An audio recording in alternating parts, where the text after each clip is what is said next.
Bonjour à tous, je suis très contente de vous retrouver pour une nouvelle vidéo DIY de Noël. Aujourd'hui, on va réaliser de la décoration. Mais vous allez voir que les DIY d'aujourd'hui, je me suis vraiment creusé la tête pour les réaliser. Et pour les réaliser justement, j'ai utilisé ma nouvelle Dremel 4250. Vous pourrez retrouver dans cette vidéo plein d'idées créatives. Mais j'ai voulu pousser le DIY un petit peu plus loin et la voici. Donc là, je vais la comparer avec la 3000 que je vous avais déjà montrée. Celle-ci est un petit peu plus grande, elle est plus puissante forcément. Alors moi je vais rester dans l'univers du DIY puisque c'est mon univers à moi. Je ne vais pas vous présenter une vidéo bricolage bien entendu. Donc évidemment elle est capable de faire plein d'autres choses et des travaux un petit peu plus conséquents. Mais là moi je suis vraiment restée dans mon univers à moi. Je vais vous montrer comment moi je l'utilise. Dans tous les cas, si vous n'avez pas de Dremel, vous trouverez plein d'idées de DIY, de décoration, d'inspiration dans cette vidéo aussi. J'espère de tout cœur que ça va vous plaire. Si c'est le cas, n'hésitez pas à mettre un petit like à cette vidéo, à me soutenir en vous abonnant si ce n'est pas déjà le cas.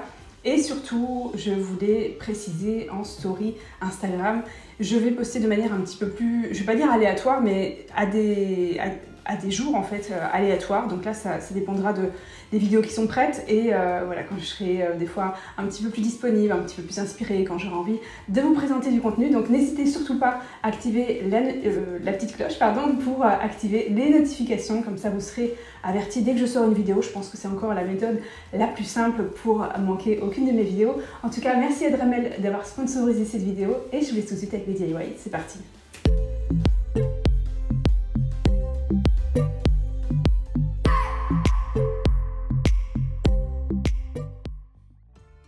Pour réaliser ce DIY, je vais utiliser de la pâte polymère. Moi, je l'ai choisi blanche. Vous pouvez choisir un beige si vous préférez ou une autre couleur de votre choix. Ma Dremel 4250, un rouleau pour étaler la pâte et aussi un petit couteau qui nous sera très utile pour découper dans la bonne forme.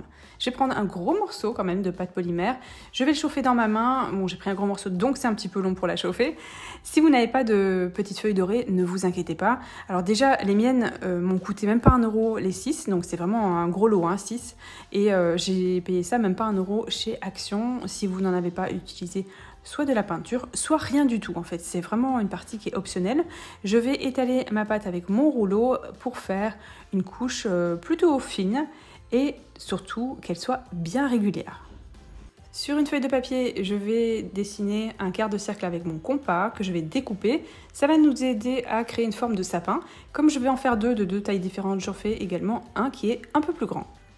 Je vais utiliser cette forme sur ma pâte polymère et je vais découper pour former un premier sapin. On fera exactement pareil pour le deuxième.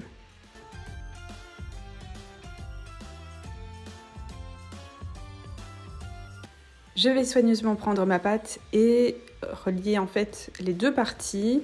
Donc là, il faut être assez délicat. Si vous avez une décoration en forme de sapin qui peut servir de support pour pouvoir venir la poser, le temps juste de lui donner la bonne forme, n'hésitez pas à l'utiliser ou un cône par exemple en polystyrène. On en vend dans les magasins de bricolage de loisirs créatifs, donc n'hésitez pas. Donc une fois que c'est une belle forme de sapin, c'est plutôt la pointe qui demande un petit peu plus de délicatesse. Donc je fais exactement pareil pour mon deuxième sapin.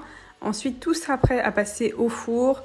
Donc selon les instructions, ici c'est 30 minutes à 110 degrés. Donc là, c'est parti pour la cuisson. Évidemment, avant de passer à l'étape suivante, il faudra que tout soit bien froid afin de pouvoir utiliser correctement nos décorations. Donc là, vous me voyez après la cuisson et j'ai pris donc le petit accessoire pour venir faire des trous. Donc là, la vitesse, c'est vraiment une question de sensation. Moi, j'ai essayé d'abord plus doucement, puis finalement, j'ai trouvé que c'était plus intéressant de le faire plus vite parce que sinon, je tremblais un petit peu trop et ça me manquait de précision. Donc pour être bien précise, je préfère que ce soit vraiment beaucoup plus net. Donc là, je vais faire des petits trous, je vais alterner entre des petits, des plus grands et surtout de façon aléatoire sur mon sapin. Vous pouvez d'ailleurs vous concentrer uniquement sur le bas ou uniquement sur le haut, ça c'est vraiment à vous de voir. Je me sers de la petite clé pour défaire cet accessoire et passer à l'autre qui va me permettre de bien pouvoir lisser, venir poncer en fait les bords pour éviter toute cette partie un petit peu pointue et adoucir surtout, rajouter des très beaux détails. Alors moi, vous savez que j'aime bien utiliser différents accessoires, donc je vais ensuite rajouter celui-ci pour mon deuxième sapin et je vais faire une forme qui est pas simple. j'avais envie de me lancer vraiment un challenge pour ce DIY. Donc j'ai rajouté ce petit accessoire, faites attention à vous pour l'utiliser et une fois que vous êtes bien stable, eh bien vous n'hésitez pas à former des V. Alors pas besoin que ce soit les mêmes, vous allez voir certains sont plus grands que d'autres. C'est pas grave du tout, c'est fait à la main, donc c'est le principe de toute façon. Faites juste en sorte que les deux dernières découpes viennent bien l'une dans l'autre, qu'on n'ait pas une espèce de vague, mais que ce soit bien net. Donc c'est juste à ce moment-là qu'il faudra faire un petit peu attention. Une fois qu'on a notre sapin découpé en deux, c'est parti pour retirer cette partie-là et je viens poncer avec un autre petit accessoire qui va m'être bien utile pour avoir de jolies finitions. Alors si vous ne connaissiez pas l'outil Dremel, c'est un outil multifonction rotatif. Ici c'est le Dremel 4250 comme je vous le disais. Et ici je vais utiliser la partie gravure. En fait par-dessus la découpe, je vais à maximum 1 cm former en fait la même forme mais cette fois-ci en profondeur. Alors vous le verrez un petit peu plus tard parce que là c'est blanc donc vous allez voir assez peu. Je vais rajouter des petits trous par-dessus cette gravure juste pour rajouter d'autres détails et vous allez voir avec la lumière ça va être très joli. Donc cette fois-ci je vais passer à la décoration donc avec mes fameuses feuilles dorées. Donc je vous ai dit, elles m'ont vraiment coûté quasiment rien, donc c'est un vrai bonheur d'utiliser ça. Avec du blanc, ça ressort vraiment bien. Donc là en fait c'est une colle spéciale, mais vous pouvez utiliser de la colle blanche. Ce sera très bien pour utiliser avec les feuilles dorées. Donc là je viens de les appliquer par-dessus. Pour être bien précis, j'utilise un petit pinceau parce que ça colle un petit peu au doigt, c'est pas toujours marrant d'en avoir partout parce que je ne voulais pas en mettre partout justement. J'utilise un petit pinceau pour bien enlever les parties qui adhèrent pas. Il n'y a plus qu'à rajouter une fausse bougie et le tour est joué.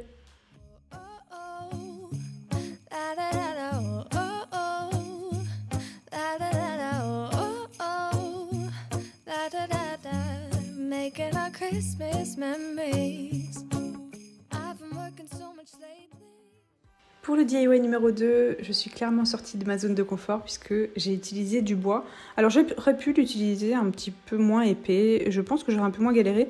Et j'ai pas été très bien conseillée pour la petite scie que j'ai. Je voulais débuter, hein, donc tout ça est bien neuf, mais j'étais déçue en fait, parce que c'était un petit peu galère. Du coup, je me suis servi de mon outil avec la partie découpe. Je serre bien et je vais donc m'aider. Voilà, je me donne un petit coup de main en utilisant la Dremel à ce moment-là. Je n'avais pas spécialement prévu en fait de l'utiliser pour cette partie-ci, puisque je vais l'utiliser ensuite pour continuer ce DIY. Mais voilà, c'était l'occasion, pourquoi pas. C'était bien utile. En tout cas, ça m'a fait gagner un petit peu de temps. Je vais donc cette fois-ci utiliser un autre outil donc pour enlever en fait la partie abrasive de ma partie qui va me permettre de poncer. J'utilise l'autre côté de la clé. Une fois qu'elle est bien serrée et en place, je vais maintenant m'en servir pour venir poncer en fait le bord parce que ça m'a laissé des bords hyper tranchants et pointus. Vraiment, j'ai pas utilisé la bonne scie, je pense. En tout cas, si vous avez des conseils, je suis très ouverte pour des conseils pour scier le bois. Mais en fait, l'angle n'était même pas bon. Donc, j'avais fait un angle à 45. Ça va pas du tout, en fait. C'était pas assez fort. Donc, je me suis même servi un petit peu au pif pour former cette pointe. J'aurais dû mieux m'équiper pour ce DIY. Mais c'est pas grave, j'y suis arrivée. Et je suis sortie de ma zone de confort, mais comme il faut, en tout cas, cette fois-ci. Je me suis servi cette fois de la partie à poncer à nouveau, puisque j'avais de nouveau cette partie coupante, mais avec le bon angle cette fois-ci. On va former un sapin. J'ai mes 3 parties identiques avec le bon angle, et c'est parti maintenant pour venir percer à différents endroits, donc des hauteurs qui sont différentes uniquement sur 2 des 3 parties. Alors ce qui est cool, c'est que quand je réalise des DIY en partenariat avec Dremel, je sors toujours de ma zone de confort et c'est ma volonté. Mais ça me permet aussi de voir un petit peu mes lacunes. Enfin, en l'occurrence, en bricolage, elles sont énormes, hein, mes lacunes. C'est même plus des lacunes, mais voilà, j'aime bien ce défi. Alors cette fois-ci, avec de la colle à bois, je vais rassembler les 3 parties. Évidemment, moi, je vous montre une partie très exagérée puisque c'est vraiment long en temps normal pour que ça adhère. Mais la magie du montage vous montre le résultat. Alors évidemment, mon sapin n'est pas parfait. Il est très loin d'être parfait. Mais moi, je suis assez satisfaite de ma première création de ce type. Donc là, évidemment, j'ai des petites choses à poncer. je pense que je m'entraînerai pour en faire un autre l'année prochaine qui soit un petit peu plus parfait. Donc là, j'ai passé de la corde dans mes trous en fait. Vous voyez pourquoi il faut les faire à différentes hauteurs? Parce qu'on va créer comme une espèce de guirlande. Alors, petite astuce, ici je vais faire 3 nœuds les uns sur les autres. N'essayez pas d'utiliser de la corde trop épaisse, sinon vous aurez du mal justement à passer 2 fois la corde dans le trou, je m'explique. Alors, j'ai passé donc ma corde dans une aiguille assez épaisse, mais pas trop par rapport au trou. Et en fait, une fois que j'ai fait mes 3 nœuds, je suis repassée dans le même trou. Ça me permet d'arrêter le fil, de bien le tendre, surtout quand on fait les nœuds. Il faut vraiment que ce soit très tendu. Ensuite, je passe dans l'autre trou. Je refais 3 nœuds et je repasse exactement dans le même trou. Voilà, moi j'ai trouvé ce système plutôt sympa. C'était pas très compliqué. Et à la fin, je termine par des petits nœuds à nouveau, toujours bien tendus.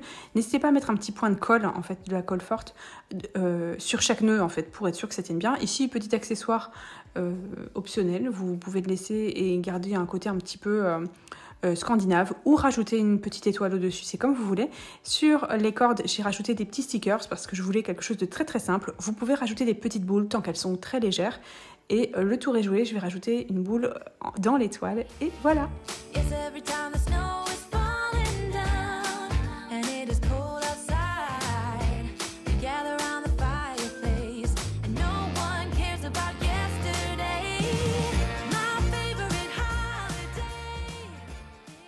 Pour le DIY facile, j'ai changé d'embout. Je vais faire des trous dans ces rondelles de bois. Vous m'avez vu déjà utiliser ce support que j'adore, surtout en cette saison. J'aime beaucoup faire des DIY avec ces rondelles de bois. Je vais faire des trous et c'est tellement simple, c'est tellement pratique. Regardez-moi avec quelle vitesse j'arrive à faire des trous hyper précisément. Donc là, j'en fais 2 dans la première rondelle, dans la petite, et un seul dans la deuxième rondelle. Mais je vais un peu l'agrandir, donc je vais juste utiliser un mouvement un petit peu en cercle pour agrandir le trou. Je vais me servir de cette inscription où il y a écrit Merry Christmas avec des petits motifs.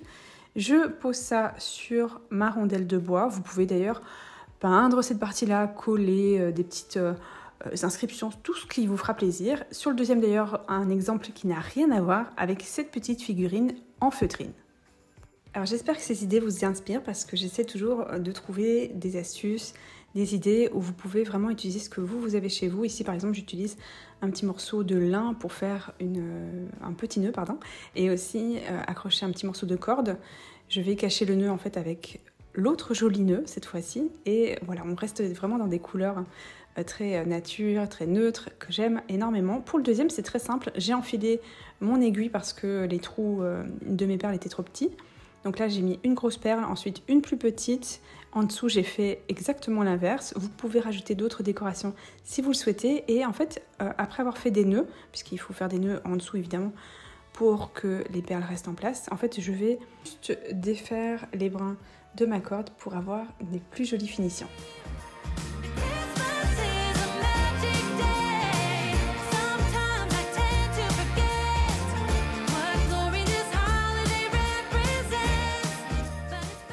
Voilà, on arrive à la fin de la vidéo. Surtout, dites-moi quel est votre préféré dans cette vidéo-ci. Je vous attends dans la section commentaires avec grand plaisir. Moi, je vous dis à très bientôt pour une prochaine vidéo DIY. Prenez surtout grand soin de vous. Je vous fais plein de bisous et à très vite.